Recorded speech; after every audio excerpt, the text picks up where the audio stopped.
ఇస్తామన్న వాస్తవం చాలా గొప్ప విషయం.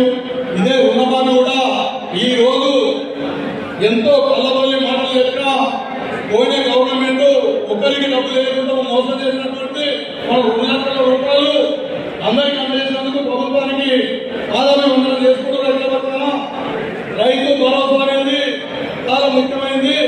మరి అన్నలకు రాళ్లకు చెట్లకు గుట్టలకు వందలాది పొడగొట్టినటువంటి మల్లారెడ్డి ముఖ్యమంత్రి రేవంత్ రెడ్డి గారి మీద పొడగొట్టినటువంటి మల్లారెడ్డికి 600 ఎకరాల భూమికి రైతు బంధు వచ్చిన విషయం అందరికీ తెలిసిన విషయం.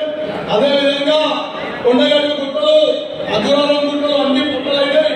ఆ కూడా రైతు బంధు ఖచ్చితంగా పండించిన రైతుకే రైతు బంధు రావాలని నేను అందరికీ మంత్రుల గారికి ప్రభుత్వానికి తెలియజేస్తున్నా.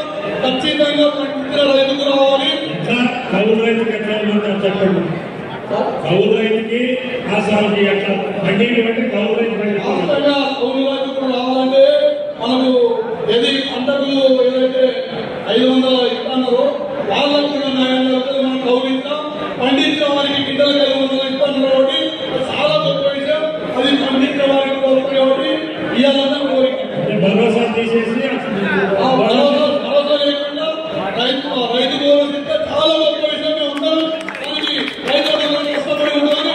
నేను కూడా 300 ఎకరాలు 3 ఎకరాలు 30 ఎకరాలు కష్టపడేవాడు.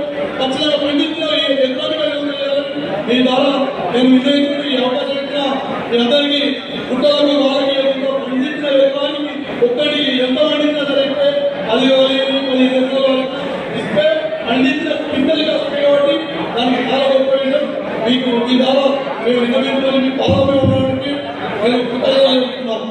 రామరెడ్డి గారు